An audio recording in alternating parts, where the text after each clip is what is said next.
B. Collins. Peter B. Collins, news and comment. It's the first day of the Trump impeachment proceedings. Still technically an inquiry. It is November 13th, 2019, a Wednesday, for everyone within the sound of my voice. So as these impeachment hearings develop, your humble host has a scheme. I stay home in the morning and watch the morning sessions, then I videotape the afternoon sessions and watch those in the evening. So my commentary today reflects the opening statements of the two lead-off witnesses, Ambassador Bill Taylor and diplomat George Kent. And I found it interesting. I think they are compelling and credible witnesses. And I think that the Democrats are off to a fairly good start here. Now, of course, there is the predictable effort by Republicans to derail just about everything and to try to inject Hunter Biden into the equations. And so far, Adam Schiff, the chair of the Intelligence Committee who's hosting all this, is able to maintain control more or less. Maintain control, I was trying to say there, more or less. So in the early hearings, a couple of impressions. One is that both parties are sticking with the official narrative, that the change in government in Ukraine over 5 years ago was a popular revolution, not a U.S.-backed coup that took down Yanukovych. And they all sing the same song, that Yanukovych was pro-Russian and that Russia attacked Ukraine. There's still a hot war going there today. And so the dominant narrative is Russia bad, Ukraine good, and that Trump, of course, is interfering for personal reasons in the dynamics between Ukraine and Russia. So first up was George Kent. He's the guy in the bow tie, and he is a diplomat. He's kind of restrained, and his language is pretty proper. And the takeaways are that he was offended, and he made notes to file about certain developments. He noticed that Rudy Giuliani and Rick Perry, the energy secretary, were showing up in Ukraine and nosing around. And he is a longtime expert on Ukraine who used to be in charge of the anti-corruption coordination in the State Department. So corruption is his game. And I have to believe that it's quite amusing to him to hear that Trump is such a superhero fighting corruption. And, of course, the only corruption he sees is on the part of Democrats and in a nation like Ukraine. Kent said there's an outstanding issue about people in office in those countries using selectively politically motivated prosecutions to go after their opponents. And that's wrong for the rule of law, regardless of what country that happens. Now, we could ding him for grammar there, but you understand what he's saying. Now, Kent did advance the Republican narrative a bit by saying that on a conference call, he thinks it was in 2015, he raised with Joe Biden's staff that Hunter's service on the board of Burisma could create the perception of a conflict of interest. When he was pressed on that point, he said nobody ever followed up with him, and there's no indication that his point got any ground or gained any ground with the people he spoke to. And then Bill Taylor gave a lengthy opening statement. It seemed like almost an hour. And he went into granular detail. He has his own records. That's one of the other things, as George Kent did note, that his documents and files are tied up at the State Department, part of the Trump stonewalling effort. But Bill Taylor had his own private records, essentially a date book, and maybe it was on his phone. But he was able to recall with great specificity the dates of conversations that he had. Now, one of the biggest negatives for him is that he never actually talked to Trump, and he didn't talk to Rudy Giuliani during this episode. The two of them had met back in 2008 or something like that. And so the predictable response from Republicans will be, he's got a bunch of secondhand information. And yes, he's dignified and he seems quite credible, but he wasn't there. And he was specifically excluded from the now infamous July 25th phone call staged by Trump to Zelensky, teed up by Gordon Sondland, who was supposed to produce an outcome where Zelensky would use specific words about leaving no stone unturned in investigating Biden, Sr. and Son, and Burisma. Now, the strongest argument that Bill Taylor makes is that as a career diplomat, a guy who served administrations of both parties, that he noticed after he was called up to replace Marie Yovanovitch, and he arrived in Kyiv sometime in June, that he quickly figured out that there was both the regular channel that he was in charge of and the irregular channels that involved Kurt Volker, Gordon Sondland, Rick Perry, and the guy driving that little minibus was Rudy Giuliani. And so as he continued his remarks, the description of the irregular channel conflicting with official U.S. policy and driven by the micromanagement of the president, the detective-in-chief who's going to clean up corruption in Ukraine all by himself if he has to. And then enter Tim Morrison. He replaced Fiona Hill as the Russia-Ukraine coordinator at the National Security Council. He reported to John Bolton. And they first spoke a couple of days after the July phone call. And Morrison was guarded in his comments to Taylor. But there were inferences and over time more calls with Morrison, like in September. Morrison admitted he had a sinking feeling about Trump's denial of a quid pro quo when it was visible to him and to people like Bill Taylor. So it's a pretty strong opener on these issues. Adam Schiff tried in his opening statement to claim that, this is all so simple, it's so easy. And that is not, in fact, true. It's complex. There are a lot of players. There are a lot of people who can deny or forget or obfuscate what other witnesses assert.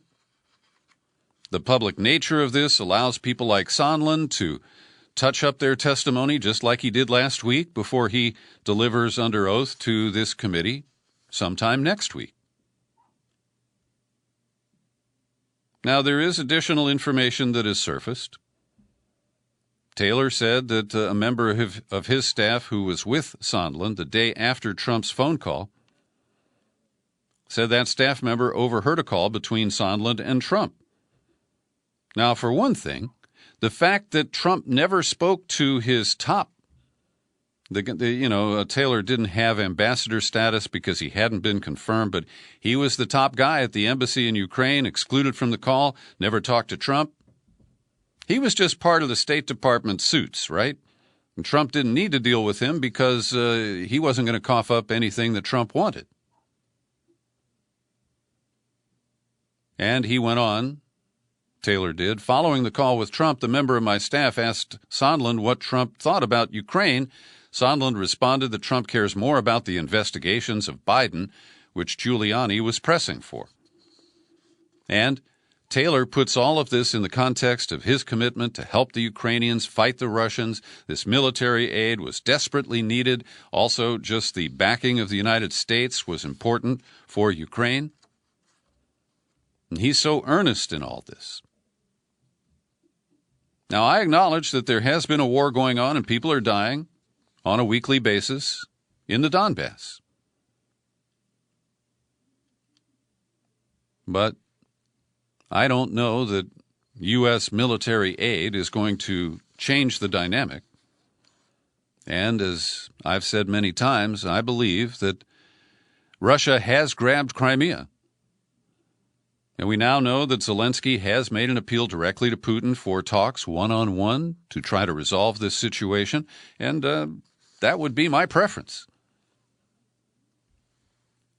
The fact that Congress approved this military aid, and I pointed out several times that buried in a New York Times article a couple of weeks ago was the disclosure that the Javelin missiles that we have sent to Ukraine are for show.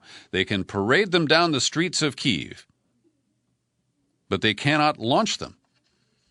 Now, there are other munitions and supplies that are in this package of aid. There are actually two different packages. But the point is that most of this is for optics, to show moral support for Ukraine in its struggle with Russia. And because of Russiagate, because of Trump and his cozying up to Putin, and yes, I don't believe much about Russiagate influencing the American election in 2016, but I do notice, like everybody else, that Trump has a bizarre attraction to Putin and has been generally soft on Russia. So as we look at the testimony so far, and I must confess I haven't gotten to hear the questioning by the two attorneys.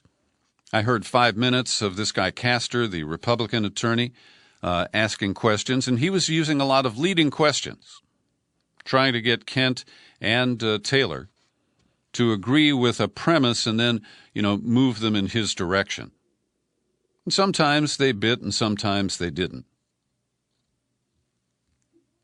And then there's Devin Nunes. He is such a useless guy. He's the Republican from California's Central Valley. He's the ranking member. He was chair of the Intelligence Committee when the Republicans were in control, and he carried a lot of water for Trump, trying to defuse the Russiagate investigation. And while you know that I don't put a lot of stock in the whole Russiagate narrative, obstruction of justice is a crime. And I think Nunes did participate or aid and abet obstruction by Trump. But in his opening statement, he stitched together a bunch of half-truths and tried to make them look whole. And it does show that the Republicans have some threads or shreds of argument. The obvious apparent or image of a conflict of interest of Hunter Biden getting $50,000 a month to serve on a board of this company as daddy's supposed to clean up corruption in Ukraine. But what we saw was Devin Nunes really talking to Trump and reciting a narrative about how the Republicans are victims of this effort by the Democrats to overturn the 2016 election. And, for example, Nunes says, after vowing publicly that impeachment requires bipartisan support, Democrats are pushing impeachment forward without the backing of a single House Republican. Well, that speaks more to the corrupt bargain that House Republicans have with Donald Trump than the credibility or the validity of this particular route to impeachment. Then he talked about how the witnesses deemed suitable for television by the Democrats were put through a closed-door audition process in a cult-like atmosphere in the basement of the Capitol, where the Democrats conducted secret depositions, releasing a flood of misleading and one-sided leaks. Well, the leaking is a legitimate complaint. But the hearings weren't secret. All of the Republican members of the three committees were invited to participate. And there was this staged little event by the Republicans where they acted like they were locked out, and almost half of the Republicans who made that protest had access to the hearings. They just voluntarily stayed out of the room that day. So much of this is theater, but let me acknowledge that what the Democrats are doing is theater. And the Republicans promoted the former wrestling champion, Jim Jordan,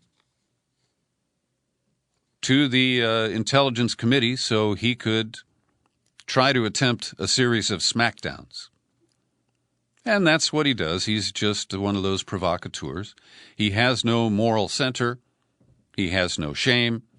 He is a lackey of Trump who will simply do everything he can to disrupt this process and to try to throw some shade and some doubt on the narrative promoted by the Democrats.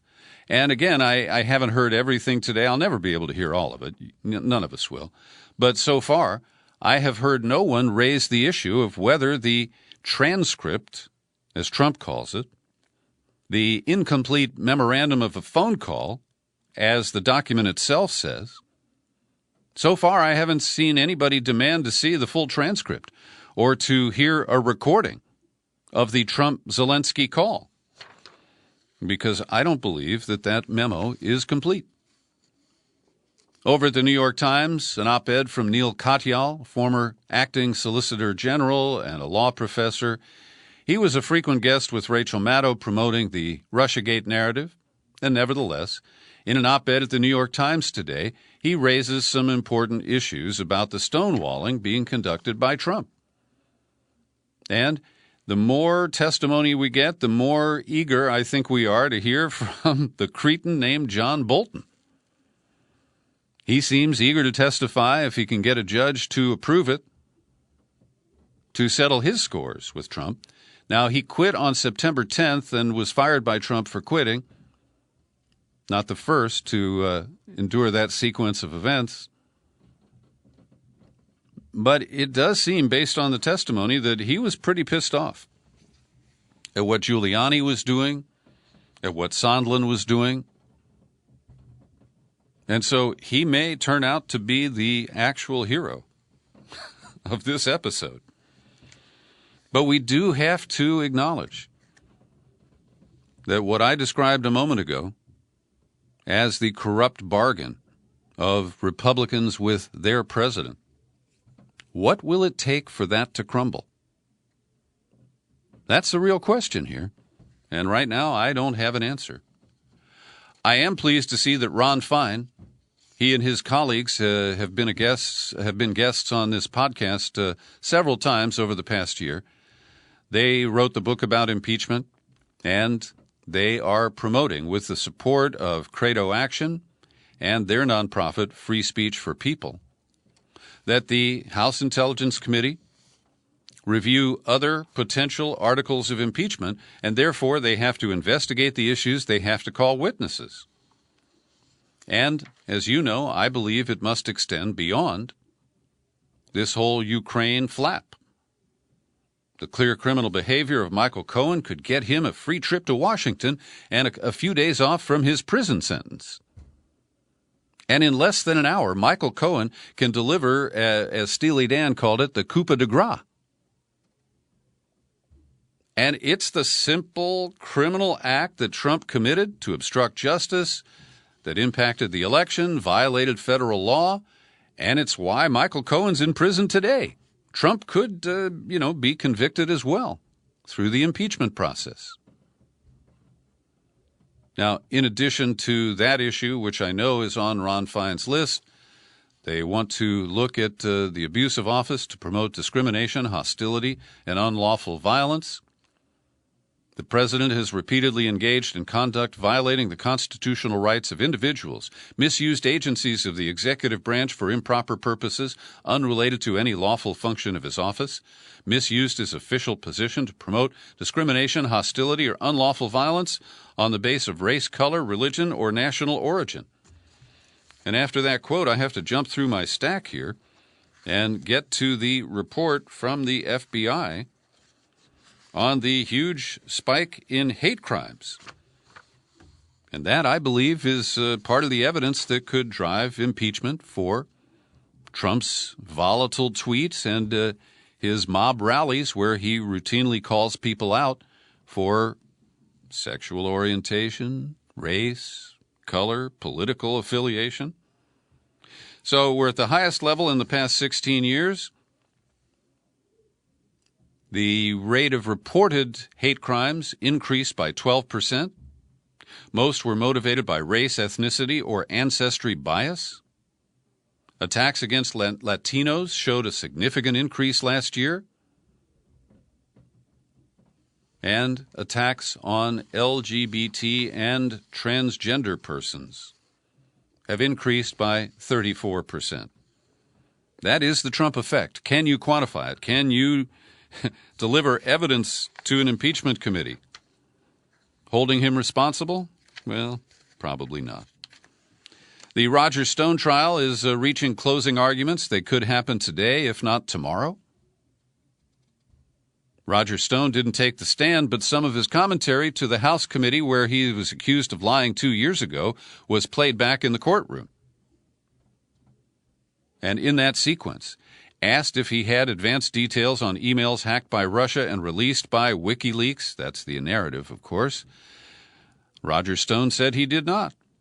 Quote, anything to the contrary would be conjecture, supposition, projection. There's no evidence to that effect because it's not true. And as I pointed out, Roger Stone lied about his own bullshit, about his own lies. Yes, they are compounded lies. And he's accused of 7 counts, charging him with witness tampering and lying in his testimony to the House Intelligence Committee.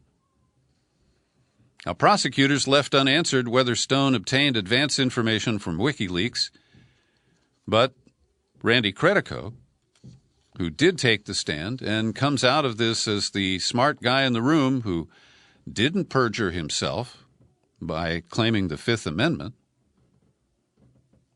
well, Roger Stone, I think, is going down. Or upriver, however you want to characterize it. And fundamentally, Rick Gates and Randy Credico said that while Roger Stone claimed he had contacts with WikiLeaks, Credico flatly said everything he told Stone was based on public statements from Julian Assange. So Credico didn't use any back channels. He did feed information to Roger Stone, who then fed it to Trump and lied about that. And that is what will lead to what I think is going to be his conviction. Every day I pause for a minute to thank the people who support my work here at the Peter B. Collins Podcast with your subscriptions. And today I want to single out Suzanne Bowen, Aidan McAleer, Faith Peoples, she's been a generous longtime supporter, and Susan Gavet. I appreciate each and every one of you, and I mention your names hoping that people who don't hear their own name will say, gosh, I ought to take out a subscription to that podcast and chip in a few bucks every month. You know, the cost of a hipster coffee. So come on over to peterbcollins.com. Click on menu, click on Become a Subscriber. You'll hit the sign-up page, and you can choose the level of support that's comfortable for you. Should you be allergic to PayPal, you can correspond with me at my P.O. Box, number 150660, San Rafael, California, 94915. So while many Americans were watching impeachment online, on TV, wherever they could find it today, Trump was holding a meeting at the White House with the strongman from Turkey, Recep Tayyip Erdogan. He called him a very good friend, thanked him for the tentative ceasefire that's holding in northeast Syria, probably thanked him for not shooting the American troops that are there to secure the oil and bring it back. Here's Trump. I want to thank the president for the job they've done. He added that the Syrian Kurds, longtime partners with the U.S. in fighting the Islamic State, seem very satisfied. Did he actually talk to them? Well, on the agenda was Turkey's purchase of the Russian missile defense system, the S-400, and their desire to also buy F-35 fighter jets from the United States, which are a pretty bad product, kind of like the 737 MAX, only a lot pricier. But what's fascinating to me, I don't know that anything significant will come from the Trump-Erdogan summit. But the New York Times yesterday published a fascinating backgrounder showing that our own Crown Prince, Trump's son-in-law, Jared Kushner, has back-channel connections to the son-in-law of Erdogan. And Erdogan's son-in-law is Turkey's finance minister. There's also a third guy named al-Bayrak, who is part of the, he is, let's see, Private Dialogue, Bayrak. He is a financier and a guy who I believe is part of the Trump Tower deal in Istanbul. Trump doesn't own an ounce of the building. He just licenses his name to it and gets a fat check every year. So al-Bayrak rents out rooms at the Trump International Hotel in Washington, organizes meetings, and this past April, al-Bayrak was there, and then the son-in-law of Erdogan, whose name is Yalçındag, he was, billeted at the Trump International. And our Crown Prince Jared said, hey, guys, come on over. Come on over to the Oval Office, and we'll sit down with my father-in-law. And it appears that is what has led Trump to say, you can keep the Russian missile defense, just don't deploy it, don't use it, and we'll sell you F-35 jets.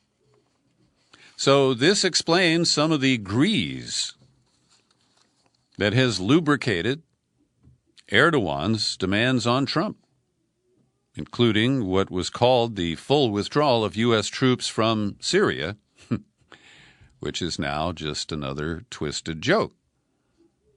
So lovely to see those family connections. Not so surprising in Turkey, but pretty disgusting here in the United States. And while we're in Syria, catching up on a piece from Caitlin Johnstone a couple of days ago, she reported that James Le Mesurier, the founder of the White Helmets, has died. Now, the report is that he jumped from his, upper floor apartment, and it's being called a suicide. And as Johnstone calls it, establishment narrative managers have been floating the possibility that the founder of the White Helmets was murdered by the Russian government. The Washington Examiner has published an article which asks the question, did Russia kill White Helmet's founder? But we have no evidence so far. And we deserve a full investigation of the White Helmets. I've smelled a rat from the beginning. We know that Le Mesurier was funded by British intelligence.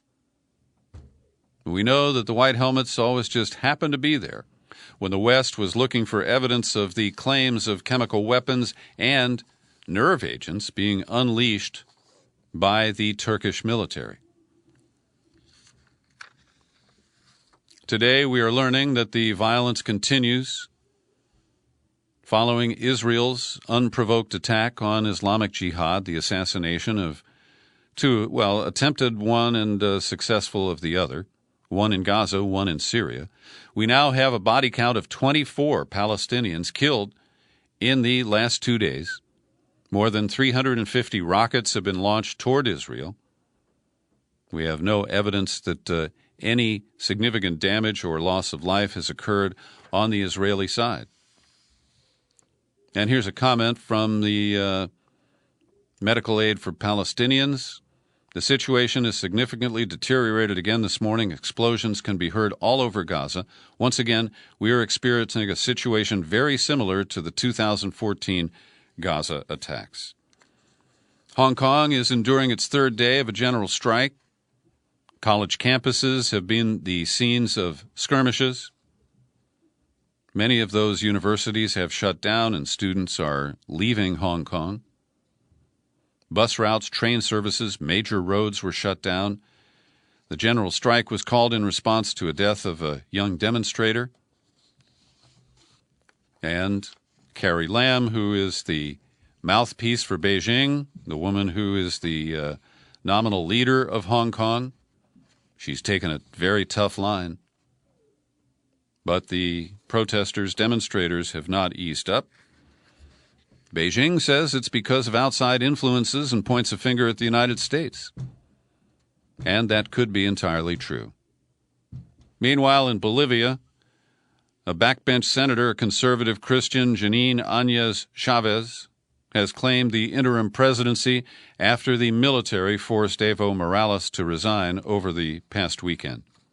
We're told that peace or some sort of calm has returned to the streets of La Paz. The Trump administration is trying to leverage this regime change by putting more pressure on both Venezuela and Nicaragua. And the woman who is acting president says she'll just be there for 90 days until elections can be held.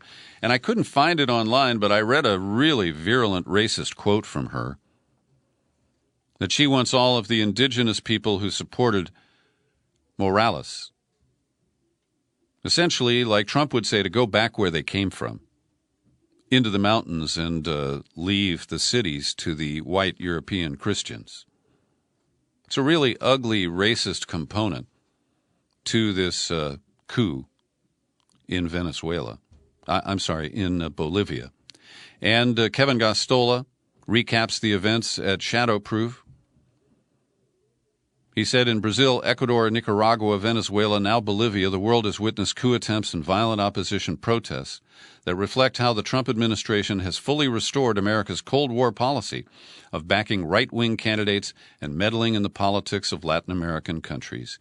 He quotes Ian Higgins, the Bolivia coup may be linked to a decision by Morales on November 4th to cancel an agreement from last year with Germany's ACI Systems, which relates to the exploitation of the lithium reserves, and the lithium is used in batteries for cell phones. This summer, I spent a night in Venice as I was traveling in Europe with Kathy, and we had been to Lake Como to meet Jerry and Cheeky, who hosted us there. And in Venice, we had a great time going around on the water taxis. But today, that would be impossible, because a king tide has raised the water level in the streets of Venice to 5 feet above sea level. And 2 people have died already. And if you've ever been to Venice, you know only the bridges between different parts of the city offer a little respite. So anybody who is trying to walk through Venice right now is walking in 3 to 5 feet of water or swimming. I want to commend Spencer Ackerman over at the Daily Beast. He's covered surveillance issues quite well over the years, and he notes that the Democrats have a plan. In December, they are going to allow one portion of the Bush-Obama domestic surveillance program to expire. That's the phone call record collection. And this is of little consequence because the NSA shut down the program after they found they had over-collected. And they couldn't tell the difference between the legitimate files they had and those that were so-called over-collected. But they're not going to clean up the Patriot Act surveillance. They're not going to try to roll back some of the domestic surveillance programs that continue to violate the Fourth Amendment, like the business records provision of the Patriot Act that allows them to go pick up your library records, medical information, hotel stays, and credit card activity. Nope. Democrats are okay with that one. Now, I can't explain why. Another one from Kevin Gosztola, a great piece about the ACLU lawsuit that was decided in favor of the plaintiffs in Massachusetts this week. A federal court declared that suspicionless border searches done by Customs and Border Protection and ICE, Immigration and Customs Enforcement, violate that Fourth Amendment. Because if they seize your electronic device without reasonable suspicion, yes, that violates the Fourth Amendment.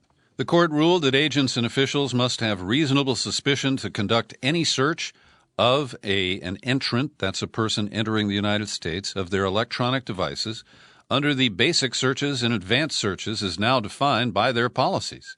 This requirement reflects both the important privacy interests involved in searching electronic devices and the defendant's governmental interests at the border. Now, we're told we have no rights at the border. And what they do is they don't arrest you, they detain you. And they tell you that you can't call a lawyer because you haven't been arrested, and you can't leave because you're being detained. And meanwhile, they take your devices to another room, and when they return, plaintiffs have said, well, it was open to my Facebook friends page, and it hadn't been open to that page when I coughed up my phone. So these intrusive searches are being scaled back, and I commend the court for its ruling, but we must continue to fight against these encroachments on our constitutional rights. I want to point out that David Bernhardt is now the Secretary of Interior in the Trump administration, and he is one of those people who helped fill the swamp. I mean, literally, he was a lobbyist for California's biggest water district, the Westlands Water District, which steals water from the federal government at below market rates. And they want to expand the Shasta Dam. And they recently have been offered, I don't think it's been signed yet, one of the most expansive water use licenses in the history of the Interior Department. Now, the Westlands Water District was a lobbying client of David Bernhardt before he rejoined the government. He's been in and out several times. And now we learn, and I credit the New York Times with exposing this, that David Bernhardt keeps getting favorable rulings from one of the ethics officers at the Interior Department. But it turns out that the ethics officer he goes to get favorable advice from used to work for him. And so it's his buddy who tells him, sure, David, it's okay for you to violate the revolving door rule and participate in meetings as Interior Secretary that you would have participated in as a lobbyist if you didn't have this job. And finally, today, I commend the editorial board of the New York Times for some clear thinking regarding e-cigarettes and vaping. They point out that 40 people have been killed and 2,000 people have been injured, which is a significant issue. But it pales in comparison to the number of people who die from regular cigarettes every year, and they argue prohibition is not a good long-term solution. They're not guaranteed to prevent teenagers from getting e-cigarettes. Prohibition would almost certainly force people who already use these products to continue on the black market. And because the black market products are a leading suspect in the lung injury outbreak, product bans are more likely to exacerbate the crisis than to mitigate it. And there's more to the editorial, but what they fundamentally say is that e-cigarettes need to be treated like tobacco, and that we need to regulate, and if we can ultimately take them off the market, it should be done in tandem and not single out e-cigarettes, which are an alternative for cigarette smokers that overall less dangerous. Well, there's some rational thinking going on there, and when I find it, I like to expose it and support it. So put your jewel down and share this podcast all over the place, will you? You'll find it on YouTube. I'm Peter B. Happy trails to you until we meet again. Happy trails.